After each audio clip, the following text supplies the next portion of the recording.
Beberapa waktu yang lalu, akhir Juni 2021, Tuhan mengizinkan aku mengalami sakit kritis akibat COVID. Aku diangkut ke rumah sakit dalam keadaan tidak sadar. Setelah masa kritis itu berlalu, ternyata aku harus mengalami kondisi kritis kembali. Mengalami yang orang sebut dengan badai sitokin. Sungguh, ini seperti kesempatan kedua yang Tuhan berikan bagiku. Apabila aku masih ada saat ini, itu sungguh adalah kemurahan Tuhan. Biarlah kesempatan kedua ini dapat aku pergunakan dengan sebaik-baiknya untuk memberitakan kabar baik bagi sesama. Terima kasih bagi saudara-saudaraku yang berkenan mendengarkan kesaksianku ini. Segala kemuliaan hanya bagi Allah Bapa, Tuhan kita, Yesus Kristus. Amin.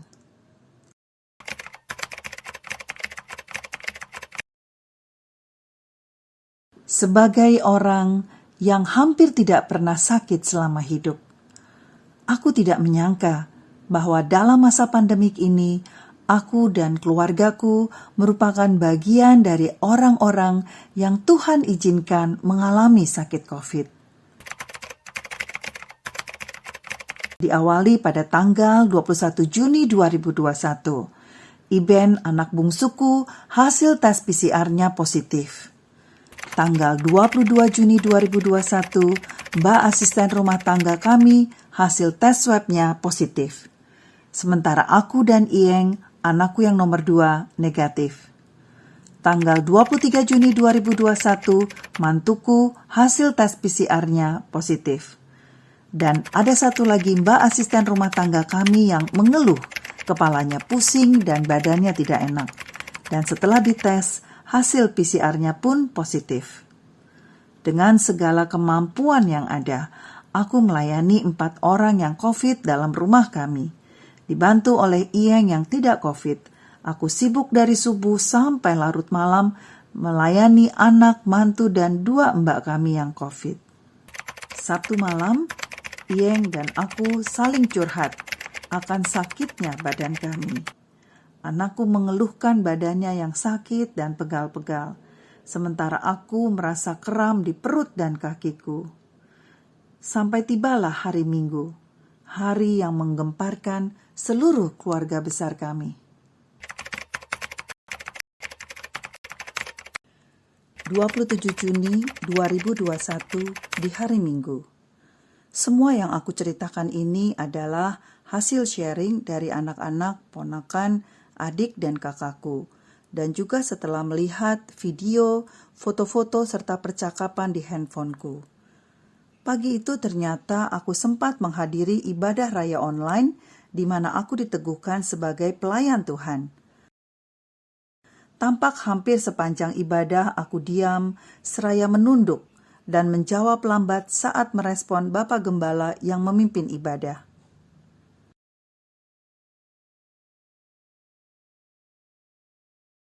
Apakah jawabmu Diaken Dianita, Maria, Yurida, Nasution?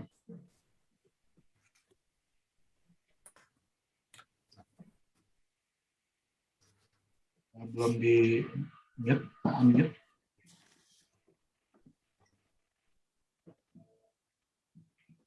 Itu Dian belum kedengaran jawabannya. Di unmute dulu, Dian. Apakah jawabmu Diaken Dianita, Maria, Yurida, Nasution? Dengan segenap hati.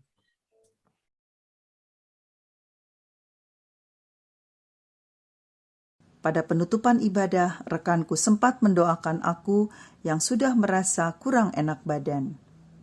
Tuhan, kami mengundang tangan-Mu, mengulurkan kepada kadian, menjamah kadian, menyembuhkan kadian di dalam nama Tuhan Yesus. Dan juga rumah yang ditempati dan seisi rumah yang ada di tempat Budian juga. Amin. Tuhan, Engkau yang menjagai dan memberkati, menyembuhkan mereka. Tuhan, tolong Budian, kuatkan dia dalam nama Tuhan Yesus. Amin.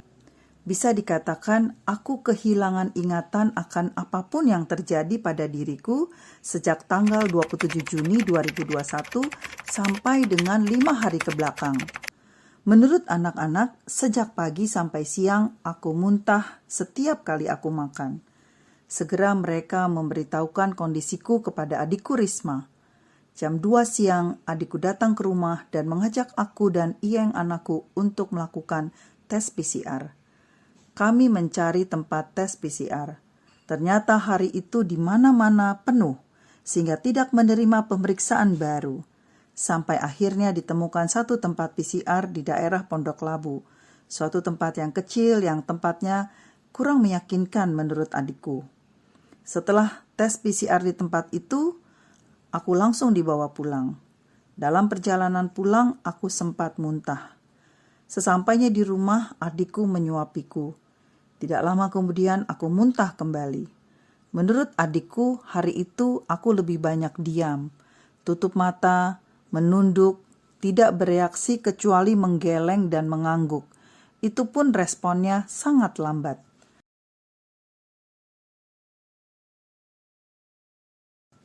Bahkan untuk minum obat pun harus dimasukkan langsung ke dalam mulut dan disodorkan minuman.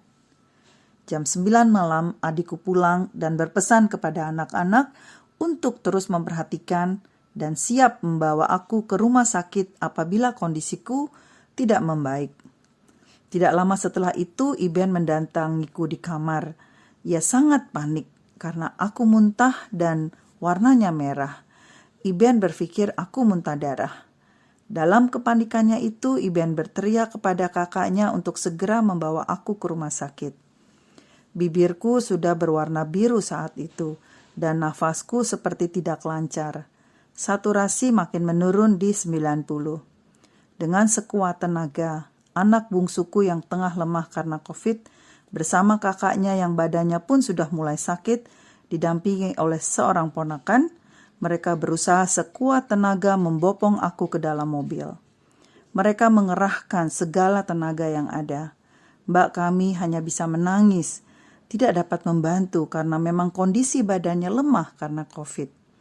Malam itu atas pertolongan 2 ponakan yang tanpa pamrih menolong kami, membawa aku ke rumah sakit.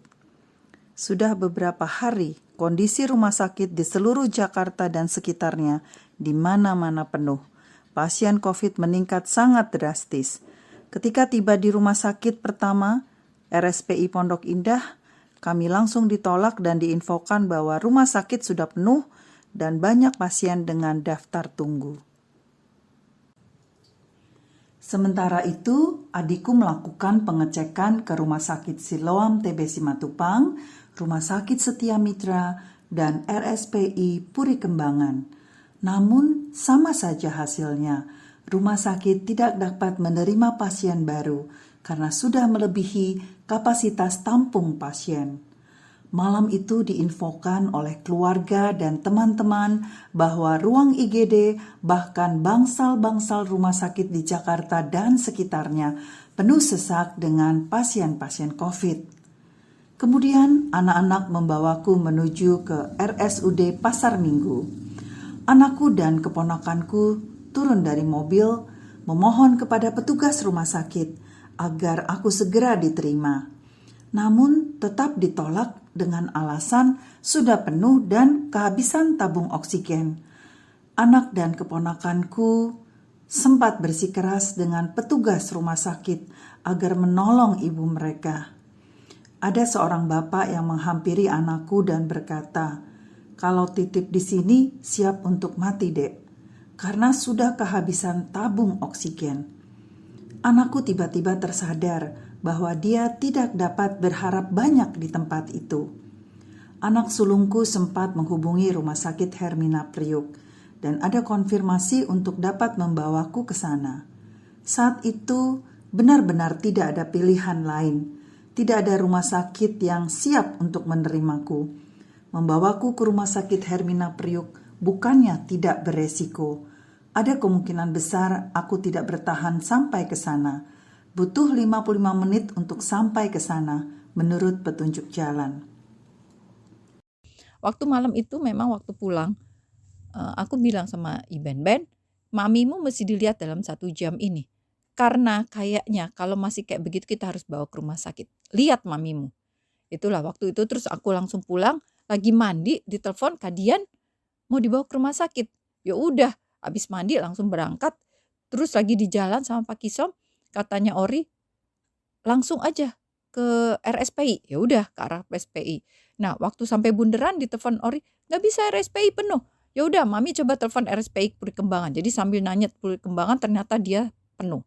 Udah akhirnya ya udah Mami ke Siloam, Ori ke RSUD Pasar Minggu katanya. Ya udah, gue ke Siloam TBC Matupang. Gue tanya di situ, gue telepon, gue tanya juga, ini bisa nggak terima kakak saya gitu? Nggak bisa Bu, penuh. Percuma, nggak bisa, kami tidak bisa menerima. Sementara Ori udah sampai RSUD. Ya udah, gue ke RSUD Pasar Minggu. Di RSUD Pasar Minggu ternyata kata Ori, nggak bisa Mam, itu oksigennya nggak ada. Ya percuma kalau oksigen nggak ada. Aduh, kita semua udah takut banget ya. Terus akhirnya kita, ya udah kita hubungin Asmi dan Asmi bilang, bisa nggak 50 menit?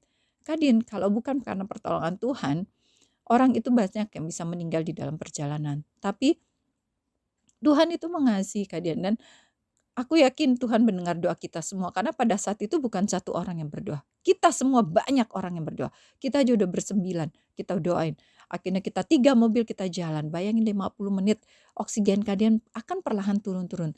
Itu suatu pertolongan Tuhan yang luar biasa. Sebenarnya sangat resiko banget ya ke rumah sakit Hermina 50 menit. Dan itu udah gitu jalannya nggak nyampe, udah gitu jalannya turun naik. Waduh, jeglek gitu sampai akhirnya kebut-kebutan. Ya, malam itu sangat mencekam Kadian. Kita semua tidak tahu apakah Kadian bisa nyampe di rumah sakit. Dan hanya Tuhan yang bisa yang menguatkan Kadian. Dalam situasi yang sedih dan tidak menentu, anak-anak dan ponakanku mengarahkan mobil ke arah Periuk, Tangerang. Ada peristiwa yang membuat anak-anak punya harapan. Ketika tiba di rumah sakit RSUD Pasar Minggu, aku sempat muntah. Anak-anak melihat bahwa bibirku yang sudah membiru mulai berubah warna ke warna yang lebih normal. Hal ini membangkitkan harapan mereka untuk lanjut membawaku menuju ke rumah sakit Hermina Priok yang jaraknya lumayan jauh dan mereka sama sekali tidak mengenal daerah itu. Dalam mobil, anak-anak dan ponakan menguatkan hati mereka. Mereka menyanyikan lagu-lagu pujian, lagu Dalam Nama Yesus Ada Kemenangan, dan lagu Tiap Langkahku Diatur Oleh Tuhan. Menurut mereka, perasaan mereka campur aduk, namun mereka terus menyanyikan lagu-lagu pujian. Pada malam itu, adik, kakak, anak sulungku, dan ponakan-ponakanku segera menyusul ke rumah sakit. Malam itu, menurut mereka, malam yang sangat menggetarkan. Apalagi selama Sabtu Minggu terakhir, begitu banyak berita-berita kematian dikarenakan COVID. Dalam perjalanan yang sangat ngebut itu, di mana hampir 80% perjalanan adalah jalan tol, tiba-tiba mobil yang membawaku melewati jeglokan yang cukup dalam, sehingga membuat hentakan mobil yang sangat kuat, sehingga aku yang terbaring di antara anak-anak terhentak kaget, dan setelahnya terdengar aku menarik nafas panjang. Setelah itu anak-anak mendengar dengan jelas bahwa aku masih bernafas. Hal itu membuat mereka makin semangat untuk membawaku ke rumah sakit karena tahu bahwa aku masih hidup. Setibanya di IGD Rumah Sakit Hermina Priuk, Iben dan Iyeng masuk mendampingiku. Pihak rumah sakit minta agar 1 orang yang mendampingi. Akhirnya Iyeng yang mendampingiku di ruang IGD. Aku segera mendapat pertolongan oksigen dan diinfus. Saat mengantarkan ke IGD, anak-anak, ponakan, adik, dan kakakku sangat sedih. Karena tidak jauh dari tempat mereka berdiri, ada 3 jenazah yang ditutup. Bercampur bau rasanya malam itu perasaan mereka menunggu aku. Kakak dan adikku cerita, selama menunggu aku di IGD, anak bungsuku duduk di pojokan pintu menangis terisak-isak. Malam itu, bagaimanapun buruknya kondisiku, tetap keluargaku yang mendampingiku bersyukur karena bisa menemukan rumah sakit yang dapat merawat aku setelah ditolak oleh 5 rumah sakit. Sungguh mujizat Tuhan bagiku dan keluargaku. Malam itu persoalan belum selesai. Ternyata rumah sakit kehabisan antivirus, sehingga pihak rumah sakit minta agar keluarga juga berusaha untuk mencari. Adikku mencoba menghubungi teman-temannya. Bersyukur akhirnya ada keluarga teman yang mau memberikan obat antivirus yang tidak dipakainya karena tidak cocok menurut dia. Segera antivirus itu diberikan kepada pihak rumah sakit. Sungguh ajaib pertolongan Tuhan melalui orang-orang yang mengasihiku.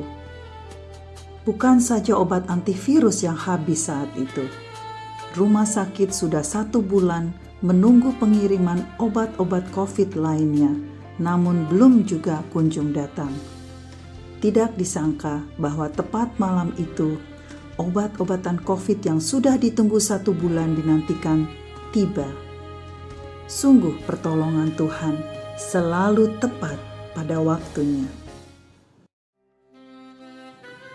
Setelah bermalam di IGD, aku kemudian dipindahkan ke kamar perawatan lantai 3, tempat untuk pasien yang kriterianya kritis. Keluargaku kembali ke rumah masing-masing setelah aku mendapatkan pemantauan dan pengobatan lebih lanjut. Mereka percayakan semuanya kepada Tuhan melalui tangan medis di rumah sakit. Berdoa, berharap penuh hanya kepada pertolongan Tuhan.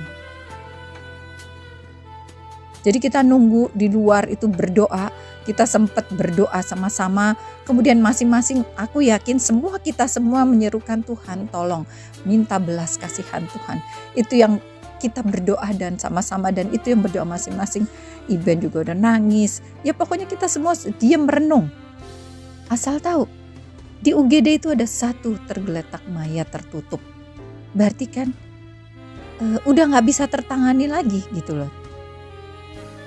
Banyak karena COVID ini tuh orang meninggal dengan cepat atau tidak tertolong.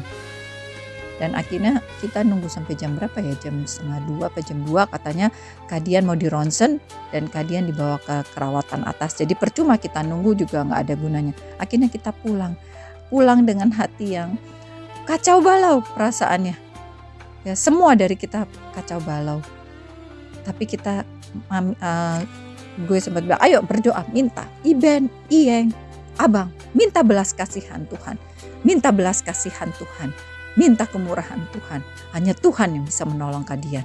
Itu waktu itu yang gue tekankan pada mereka, ayo minta sungguh-sungguh pada Tuhan.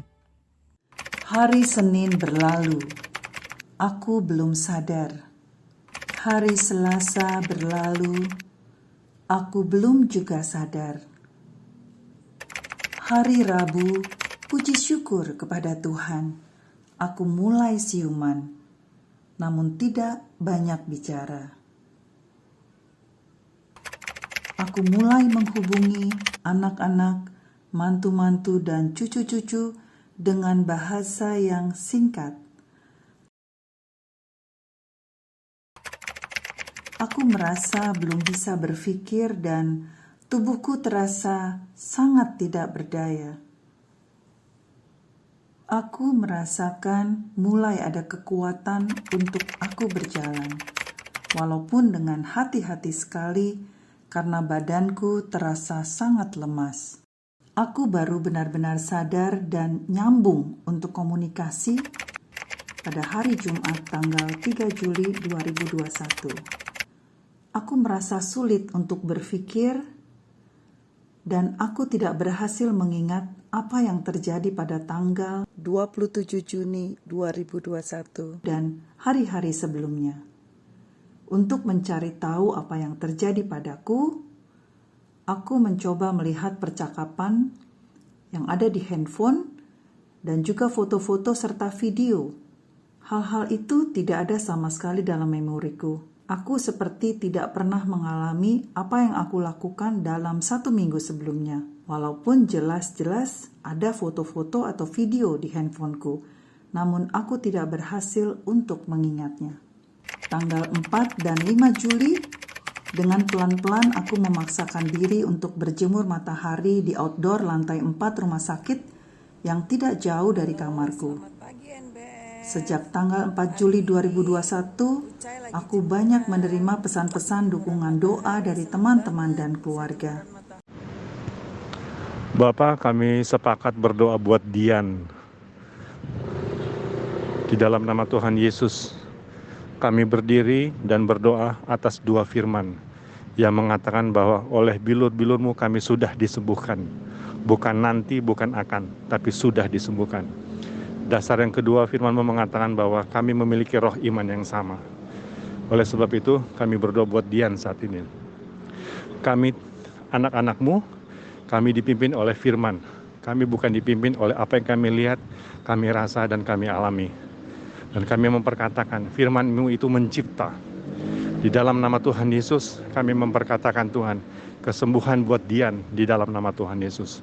Kesembuhan buat Dian di dalam nama Tuhan Yesus. Terima kasih Tuhan, Dian akan berangsur-angsur sembuh. Dian akan sembuh total dan nama Tuhan dipermuliakan. Terima kasih Bapak, Dian harus menang karena kami anak-anak-Mu. Kami berhak menerima warisan kerajaan-Mu, yaitu kesembuhan salah satunya. Dan Tuhan terima kasih, Tuhan sudah memberikan kesembuhan buat Dian. Tuhan sudah memberikan kekuatan, memberikan dorongan, Roh Kudus ada padanya, memberikan ketenangan. Kami berdoa Tuhan, setiap pemikiran yang negatif kami tolak di dalam nama Tuhan Yesus. Terima kasih Bapa, kesembuhan buat Dian. Kami memperkatakan kesembuhan. Kami berdoa buat kesembuhan buat Dian dalam nama Tuhan Yesus. Terima kasih Bapa. Tuhan, kami tahu kuasa-Mu bekerja tidak terbatas ruang, waktu, dan jarak. Saat ini kami berdoa, Tuhan menjamah Dian saat ini juga Tuhan. Detik ini juga Tuhan menjamah dia. Terima kasih Bapa. Dalam nama Tuhan Yesus kami berdoa. Amin. Atas kasih dan dukungan yang diberikan bagiku.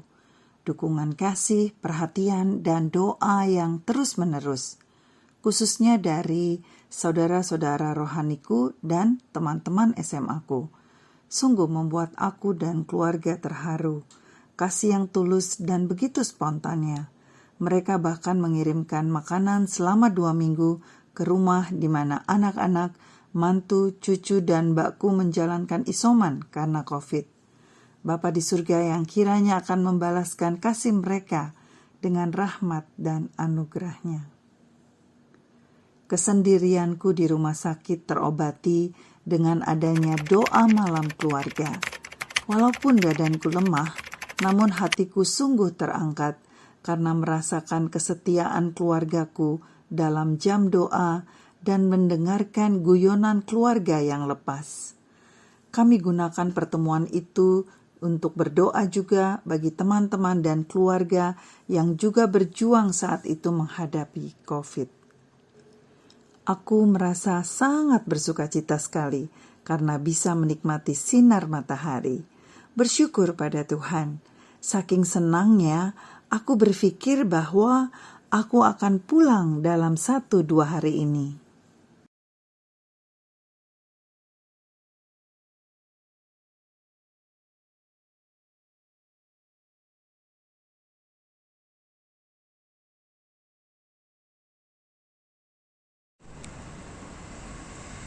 Happy morning. Aku lagi jemuran di Rumah Sakit Hermina.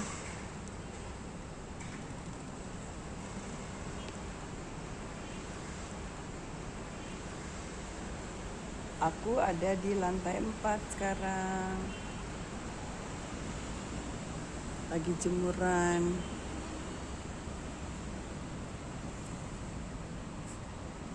Biar tambah sehat, biar tambah kuat. Tuhan pulihkan, Tuhan segarkan semuanya.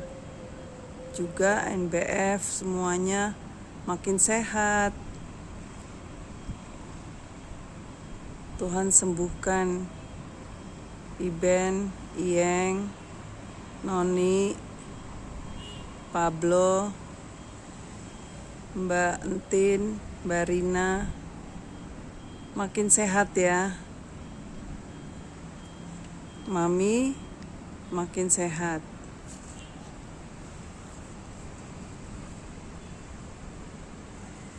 Semangat. I love you all. Miss you all.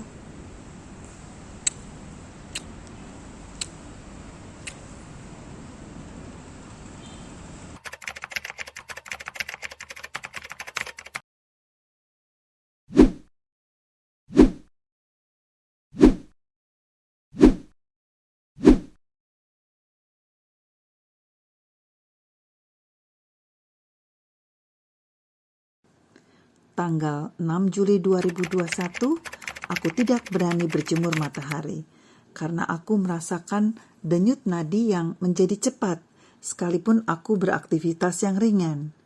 Nafasku tidak sesak namun terasa berat. Aku menjadi lebih waspada untuk tidak sendirian karena aku melihat jalanku kurang stabil. Hal simpel yang menyukakan aku hari ini karena aku bisa cuci rambut dibantu mandi oleh suster yang baik. Aku tidak akan pernah lupa pernah dibantu mandi dan dikeramas oleh suster yang berpakaian APD.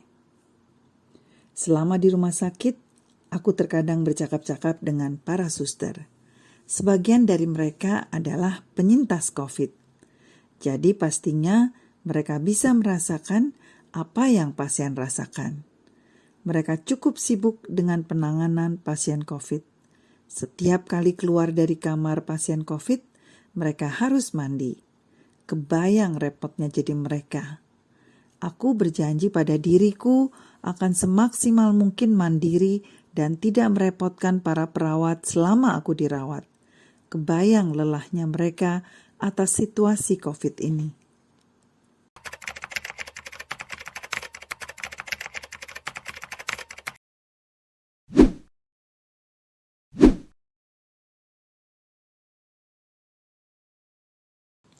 Selama di rumah sakit, aku berusaha untuk makan dan minum semua yang diberikan, termasuk kiriman jus dan sayur atau sup dari rumah.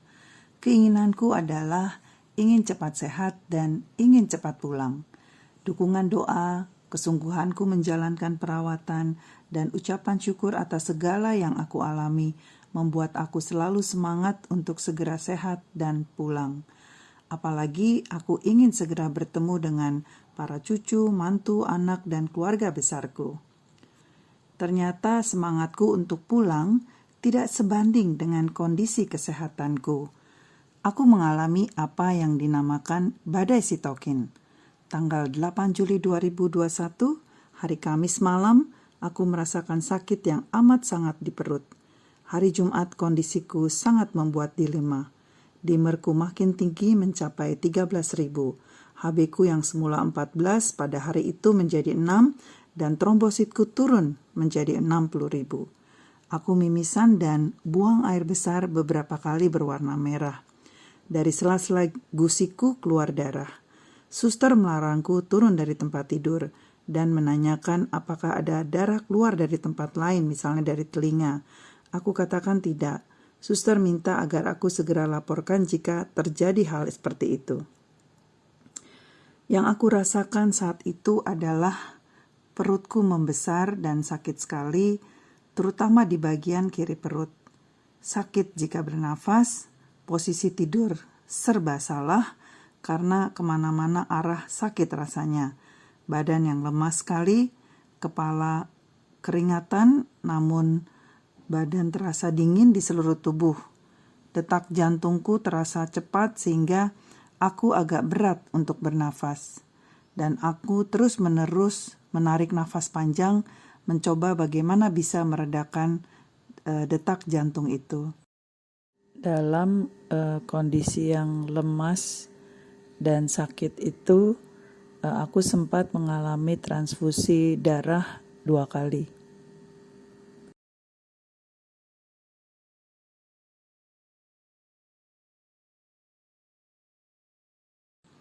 Aku rasanya tidak kuat menahan sakit di perutku. Aku hanya terdiam menahan semuanya dan berdoa, bercakap-cakap dengan Bapa di surga. Aku bertanya kepada Bapa dalam kesakitanku, apakah Bapa mau memanggil aku ke rumah Bapa? Apakah ini waktuku? Jika ini waktuku, aku siap kapan saja. Kalau Bapa tanya kepadaku apa yang ingin aku lakukan, ada banyak sebenarnya. Namun minimal 2 hal ini yang aku ingin lakukan saat ini. Yang pertama, aku ingin menghantarkan anak bungsuku ke dalam pernikahan kudusnya. Yang kedua, aku sudah 9 bulan belajar dalam kelas kedarologi. Aku belum lagi berkesempatan membagikan kabar baik bagi teman-teman dan keluargaku tentang kabar baik ini. Ini yang ingin aku lakukan. Namun, jika menurut Bapa ini sudah waktuku, aku tidak masalah. Aku siap kapan saja.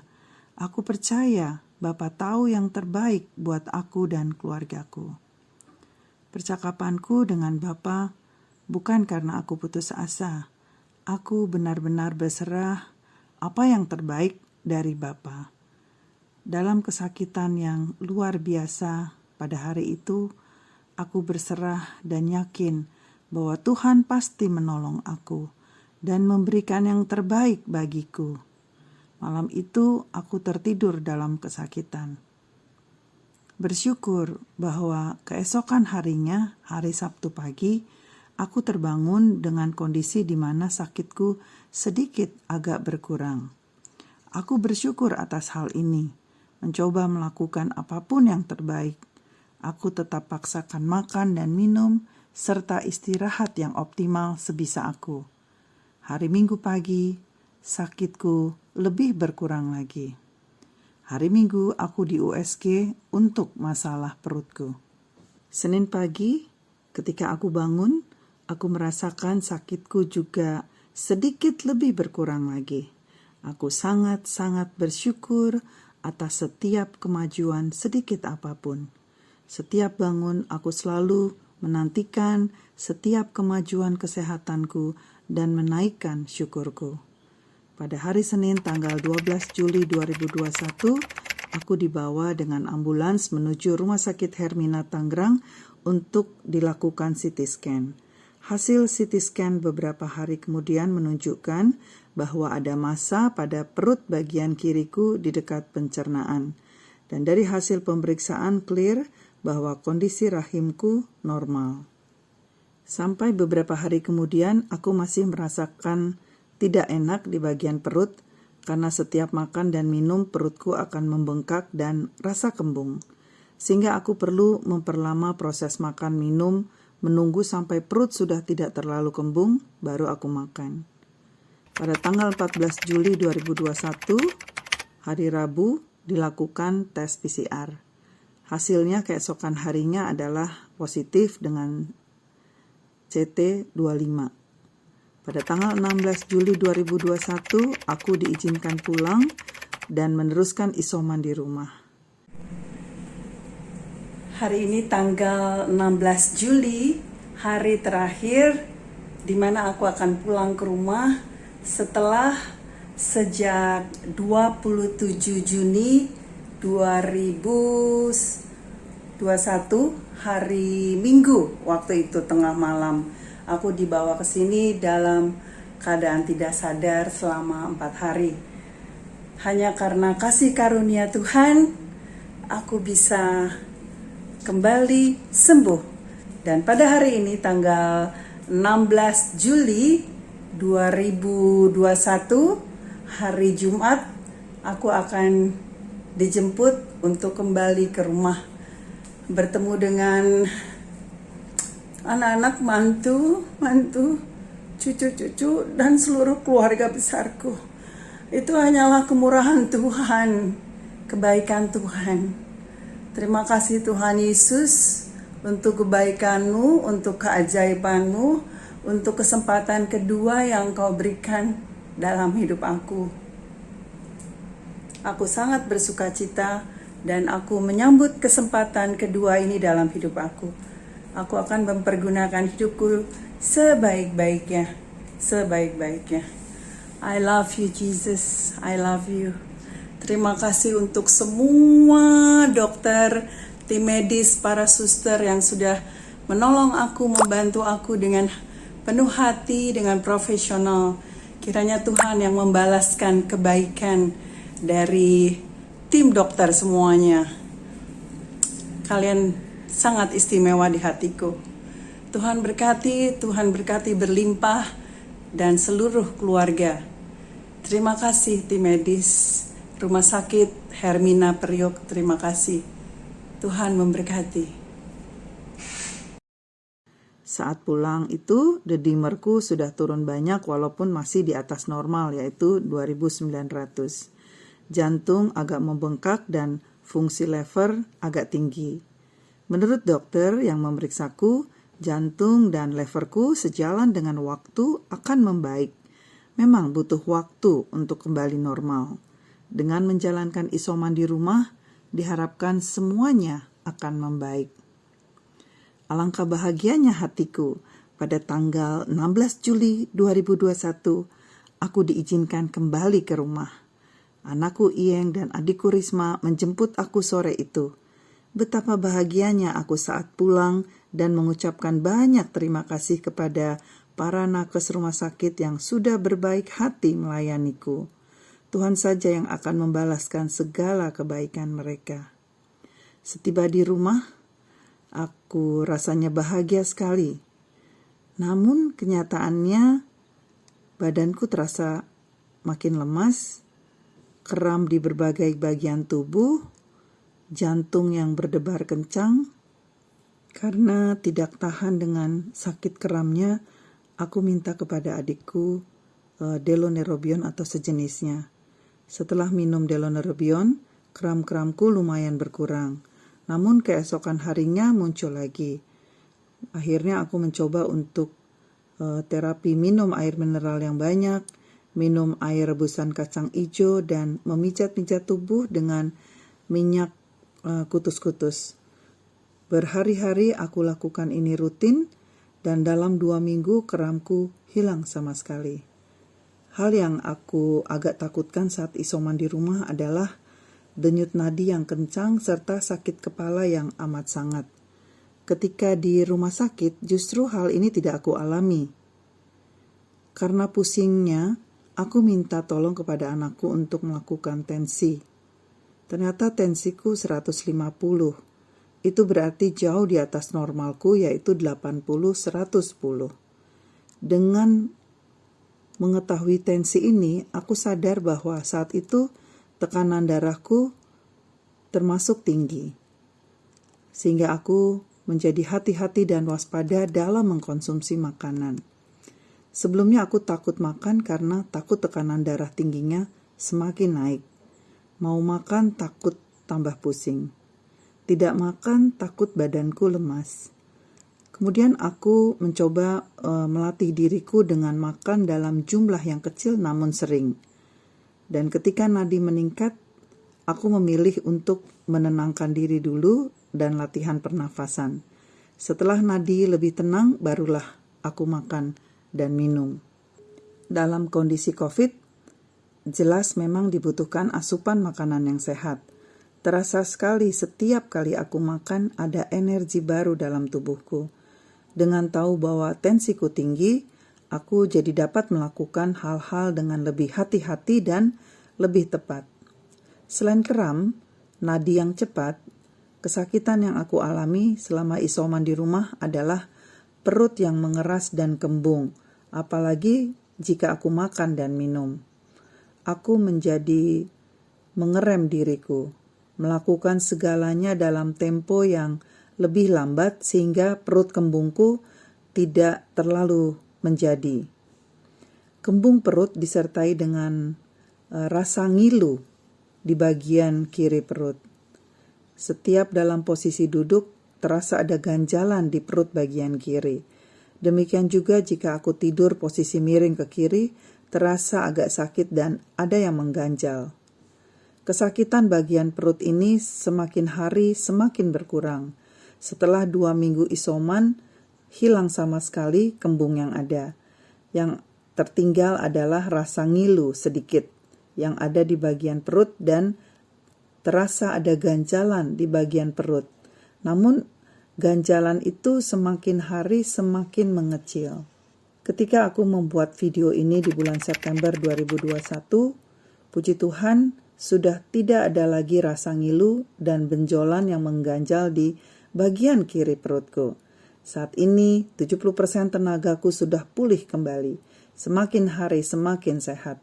Apa yang aku alami sungguh mujizat Tuhan. Kebaikan Tuhan semata bagiku. Seorang sahabatku yang berprofesi dokter yang mengikuti status medikalku mengatakan bahwa apa yang aku alami benar-benar mujizat Tuhan. Antara lain tentang dedimerku yang sangat tinggi sekali. Normal adalah di bawah 500. Banyak kasus yang dedimer di 3000 sudah menimbulkan masalah komplikasi jantung ataupun paru-paru. Sungguh, pertolongan Tuhan ajaib bagiku. Yang tidak akan pernah aku lupakan selama aku sakit COVID adalah 1 hari sejak aku dirawat di rumah sakit dalam keadaan pingsan, yaitu sejak tanggal 28 Juni 2021, setiap jam 9 malam, keluarga besarku mengadakan doa malam melalui Zoom sampai 2 hari setelah aku keluar dari rumah sakit. Aku mulai mengikuti Zoom sejak tanggal 4 Juli 2021, di mana kesadaran dan kekuatanku sudah mulai ada. Berhari-hari setelah itu, dengan setia, keluarga besar mendukung aku dalam doa keluarga. Selain keluarga besarku, Tuhan kirimkan ada banyak orang-orang baik bagiku yang sungguh mengasihi aku. Doa-doa permohonan yang begitu banyak dan indah dipanjatkan bagiku.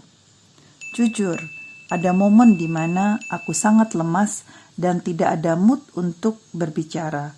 Namun dalam kelemahanku saat itu, seperti tersadar bahwa ada orang-orang yang senantiasa mengasihiku dan berharap untuk kesembuhanku.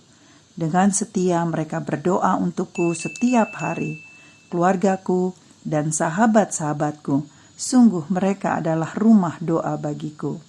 Inilah yang kemudian mengingatkan aku setelah aku keluar dari rumah sakit untuk mendukung dan mendoakan semampuku siapapun yang butuh pendampingan selama masa COVID.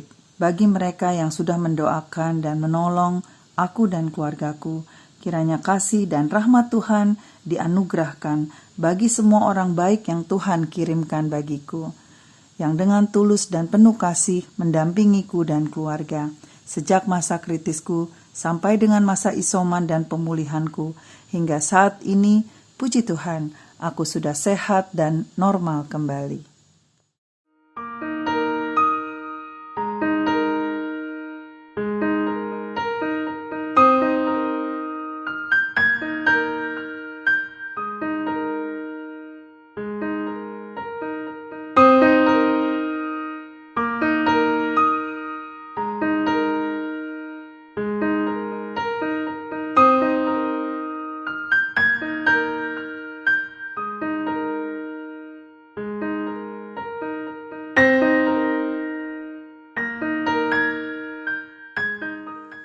Bersyukur atas kesempatan kedua yang Tuhan berikan bagiku.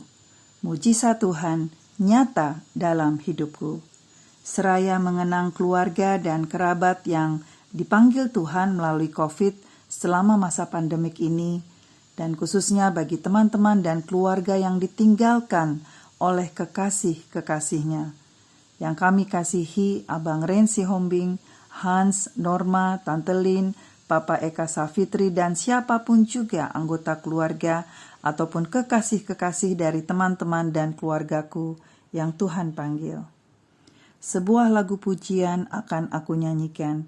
Kiranya sahabat-sahabat dan keluarga tercinta yang ditinggalkan dikuatkan dan tetap tegar menerimanya. Dan untuk kita semua, mari kita isi hidup kita dengan lebih bermakna dan bertanggung jawab. bersyukur atas kesempatan indah yang Allah karuniakan bagi kita semua. God bless you. Love you all.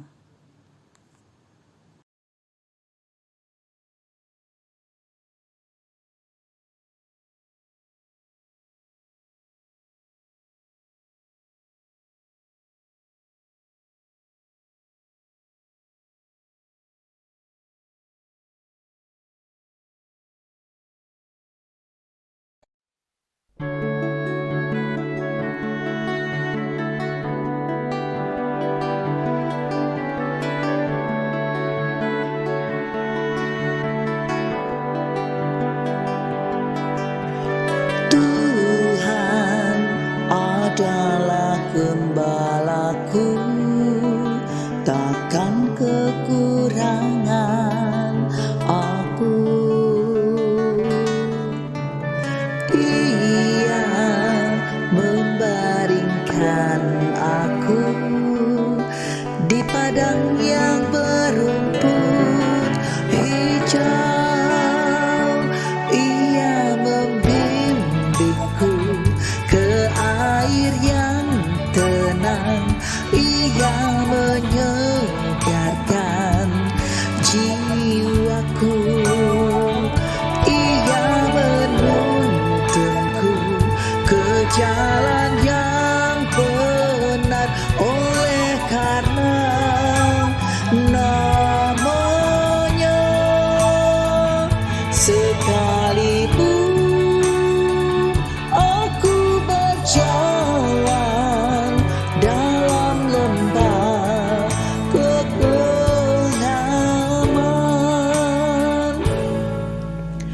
aku tidak takut bahaya, sebab Engkau besertaku.